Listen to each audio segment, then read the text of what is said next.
Now again the same exercise, that is exercise, miscellaneous exercise of chapter number 7.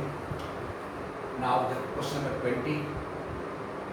I will start with question number 20. That is again very important question. So this is the problem. How to evaluate the integral of this? Write down. Put root x is equal to cos theta. What is x? That becomes cos square theta. Okay, and this theta becomes cos inverse of x.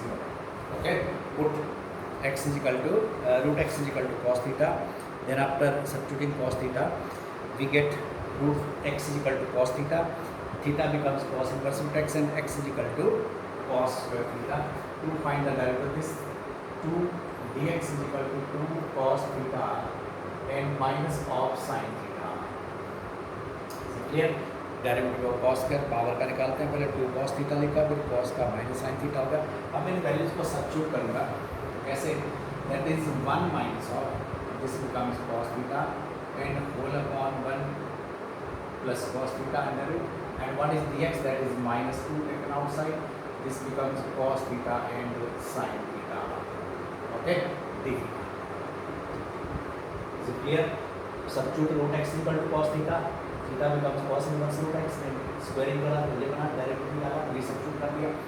अब इस value को मैं यहाँ put करूँगा. ये formula होता है 2 sin square theta by 2 and this is 2 cos square theta by 2. You know, अब ये हाफ एंगल है तो मैं इस cos थीटा को वैसे ही रहूँगा और इस साइन को लगा दूँगा half angle property. That is 2 sin theta by 2 cos theta by 2 d theta. मैं अप्लाई करी, ये 2 से 2 कैंसिल, यहाँ से cos थीटा जो है ये इसको कैंसिल करें. Okay, now we left with 2. Here is sin square theta by 2 बन गया sin थीटा. तो कुल मिला के बन जाएगा 2 sin square theta by 2 and cos of theta d theta. See that is root से बाहर sin स्क्वायर थीटा बाई 2 आ गया, sin थीटा बाई 2 उसको मल्टीप्लाई कर दिया. 2 sin square theta cos theta as it is. अब इस 2 को मैं यहाँ लाता हूँ, ये -4 हो गया. अब फिर से प्रॉब्लम आती है, एक हाफ एंगल है और एक फुल एंगल है. तो इस हाफ एंगल को फुल एंगल कैसे बनाना है? मैं इसे लिखूँगा minus this, the value of this is again 1 minus cos theta by 2 and this whole cos theta d theta. फिर अप्लाई कर दी साइंस के थीटा की वैल्यू. साइंस के theta is 1 minus cos 2 theta. Okay, अब ये वैल्यू लिखने के बाद मैं इसको सॉल्व करके यहाँ लिख रहा हूँ. This becomes -4 as it is. इसको मल्टीप्लाई करूँगा तो ये 2 बाहर आ जाएगा, 2 बन जाएगा. जब इंटीग्रेंड बनेगा cos थीटा, मैं इसको डिकम्पोज भी कर रहा हूँ. -4 means -2. This becomes cos theta and minus minus becomes plus d theta and plus minus minus that is plus, और ये 2 कैंसिल हो जाएगा तो 2 रह जाएगा और आपको मिलेगा cos square theta d theta. You check it and solve it. That is -2 cos theta and plus of 2 cos square theta. अब इस cos स्क्वायर थीटा की वैल्यू, इस cos स्क्वायर का इंटीग्रल कैसे लाना है? ये पहले वाला इंटीग्रांड मुझे आता है, इसका integral we can find out. Now in the next this again becomes 1 plus of cos 2 theta by 2 d theta. Because sin square is equal to 1 minus cos and cos square is equal to 1 plus this. अब मैं इसका decompose करके integral लिखता हूँ. cos theta d theta, this 2 to cancel, this becomes d theta and this becomes cos of 2 theta d theta. Now students write its integral. -2 on decomposition, -2 इसका integral लिखो. क्या बनेगा? -2 cos का हो जाएगा sin. Write down -2 cos that is sin d theta, that is theta, and plus that is sin 2 theta by 2 plus c. See, okay. Now you have to try to solve it. Return the values of x. तो कैसे values कैसे वापस लानी है? Theta से x में पहुंचना है. तो same procedure, that is -2 as it is. What is sin theta? Sin theta मैं नहीं पता, cos पता है तो मैं लिखूँगा 1 minus cos square, that is 1 minus of x. And what is theta? Theta is cos inverse of root x and here by applying that two cancel हो जाएगा, ये बनेगा 2 sin थीटा। अब sin थीटा की वैल्यू नहीं है तो sin की वैल्यू होगा 1 minus of cos square theta and cos theta as it is. Okay, वो 2 कैंसिल हो गया। इस cos स्क्वायर को जो है ये मेरे पास x है तो मैं इसको लिखूंगा 1 minus x and what is cos theta, that is equal to root x and plus of c। Okay, now check the result, -2 that is under root 1 minus sin and cos inverse of root x and plus of 1 minus of x and root of x. This is cos square, that is x. Okay, so this is the solution of this problem. कोई इतना typical नहीं है, अगर identities याद हैं तो easy है, otherwise से typical question. Now I will start with the next, that is 21. How to solve this 21? This is again very important question.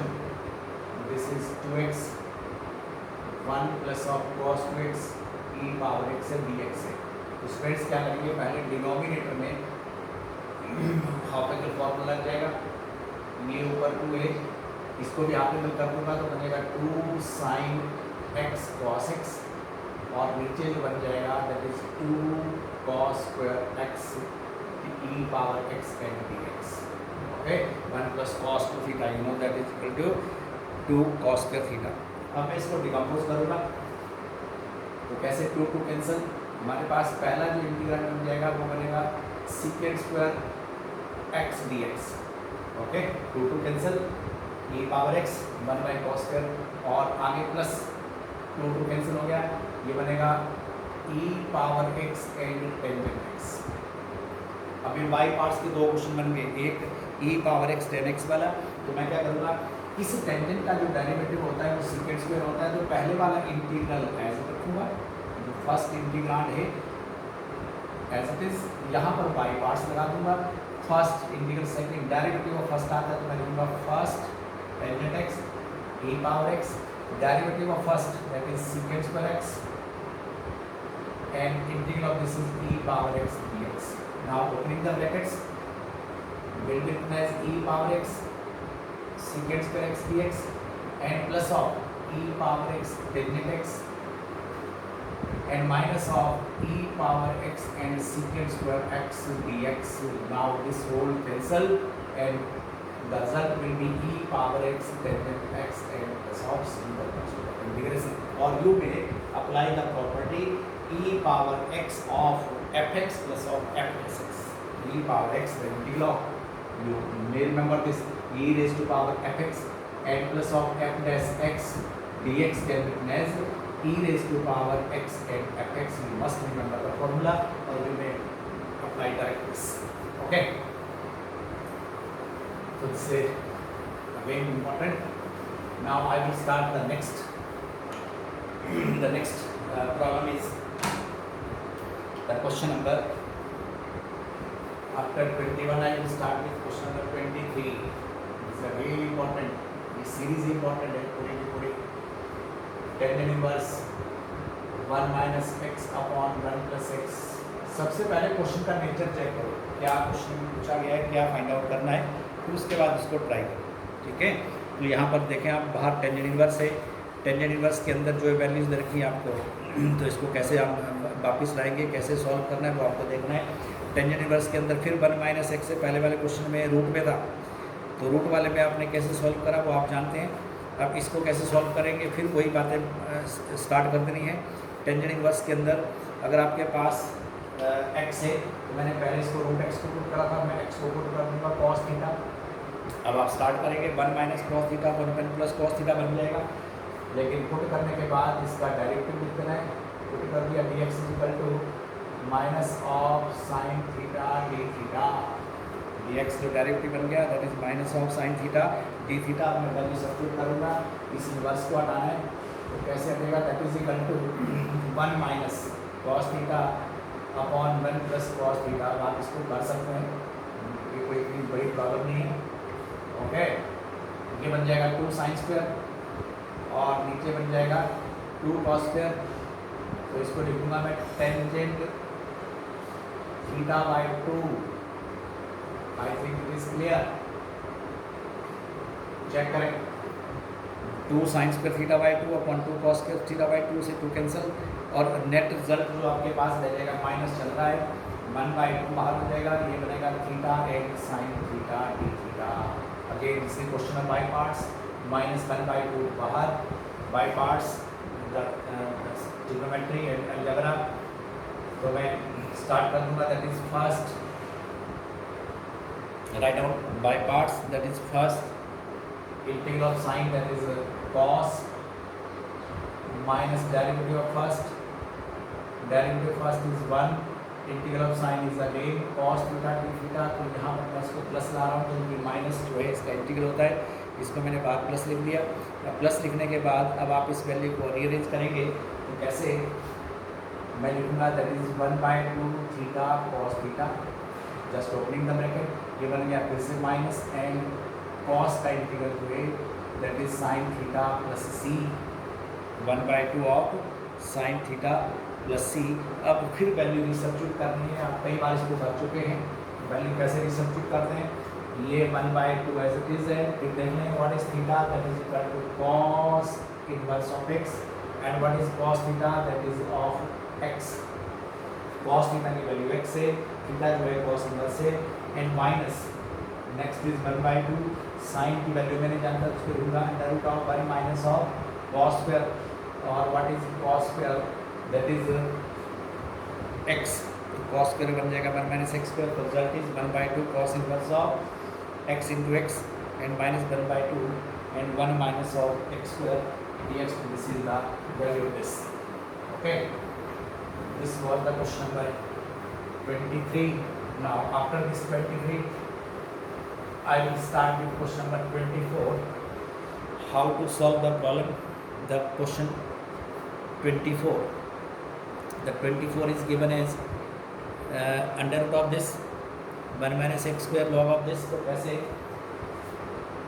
The question is x square plus 1 under root and log of x square plus 1 minus of 2 log x divided by whole upon x whole and dx. Okay, so students, see this is again important problem. How to solve this? इसको पहले step में मैं क्या करूँगा, this can be written as you see x square under root के अंदर है और ये log m अपॉन n कर दिया, क्या बना x स्क्वायर प्लस 1, या एक स्टेप बढ़ाता हूँ, देखो x square plus 1 that is can be written as n log m log x square, और इस x4 को जो है 1 अपॉन x क्यूब मेरे पास है। सीधा step how x square plus 1 root है, यहाँ पर x4 है, उस x4 में से अंडर रूट के अंदर ही x स्क्वायर आएगा, एक x यहाँ से ले लिया और 3 मेरे पास बच गए, यहाँ लगा दिया हमने n log m। अब मैं इसको नेक्स्ट स्टेप में अरेंज करूँगा, कैसे देखें, ये वैल्यू है ब्रैकेट के अंदर बन जाएगा log m अपॉन n। ये क्वेश्चन का नेचर देख के बात करनी है, log m upon n same चीज बन गई है, और इधर जो है 1 अपॉन x क्यूब dx मेरे पास रिजल्ट में है। अब मैं लिखूंगा पुट, इसी को पुट कर दूंगा, put x square plus 1 upon x square is equal to y, और this can manage 1 plus 1 by x square is equal to y। Okay, decompose कर दिया। Now find its derivative. तो how to get the derivative of this? The derivative is so easy, means इसका derivative 0 हो जाएगा, ये बनेगा -2 upon x cube dx is equal to dy c, जिसको नहीं पता लगता है देखो x की पावर -2 हो जाएगा और इसका डेरिवेटिव हो जाएगा -2x की पावर -3 dx। ओके, और इसको लिखा जाएगा that is equal to -2 upon x cube, तो therefore derivative of this is -2 upon x cube dx। अब इन वैल्यूज को मैं यूज करूंगा, कैसे, इसकी वैल्यू जो है वो y है, तो बन गया रूट y, इधर ये y है तो बना log y। ओके, अब रहता है 2 अपॉन एक्स क्यूब, तो मेरे पास dx अपॉन एक्स क्यूब है, ये देखिए तो इसको -1/2 बाहर ले आऊँगा और ये dy बन गया। चेक करो क्वेश्चन पर, what is the final result, that is root y and log of y, और 1/2 मेरे पास बाहर चल रहा है -1/2। अब आपको पता लग गया ये क्वेश्चन अलजेब्रा और लॉ का बन गया है, तो इसको मैं बाई पार्ट्स अप्लाई कर दूंगा, तो minus half as it is by applying by parts the log x is first integral of this y power 3/2 upon 3/2, okay, minus derivative of first log का 1/y that is y power 3/2 upon 3/2 को मैं बाहर ले आया 2/3 बना दिया dy, bracket close कर दिया। अब इसको मैं सिंप्लीफाई कर रहा हूँ, ये माइनस ये 2 कैंसिल हो जाएगा, माइनस 1/3 रह जाएगा, यहाँ पर y पावर 3/2 हो गया और ये log y as it is minus, इसको कैंसिल करूँगा तो माइनस 1/3 का प्लस 1/3 बन जाएगा, इधर जो वैल्यू रहती है वो बनेगी y पावर, ये 3/2 है तो ये y पावर 3/2 माइनस 1 चला जाएगा, तो कुल मिला के ये रह जाएगा 1/2 dy c the calculation. Now see what is the value of this, okay. अब मैं इसको सिंप्लीफाई करूँगा तो कैसे, मैं यहाँ इसकी वैल्यू लिख रहा हूँ, I am writing this here, that is minus 1/3 y power 3/2 as it is, log of y as it is 1/3 as it is। अब इसका इंटीग्रल फिर से आ जाएगा y पावर 3/2 एंड 3/2 पर बच जाएगा 2/3 एंड प्लस ऑफ c। अब मैं इसको लिख रहा हूँ सिंप्लीफाइड फॉर्म में, that is y power 3/2 log of y and this 2 to cancel, that is 1 by means plus of 2 रह जाएगा, दैट इज 3/2 2/9 हो जाएगा और y पावर 3/2 प्लस c रह जाएगा। व्हाट इज y, इस y की जगह आपने ये सब्स्टिट्यूट कर देना है जो था, that is the result of this question, you substitute the values of this y again, okay, and to get the result. I think it is clear, integral निकाल दिया है 3/2, इसको सिंप्लीफाई कर लेंगे और आपको वैल्यू मिलेगी, okay. This all about the question.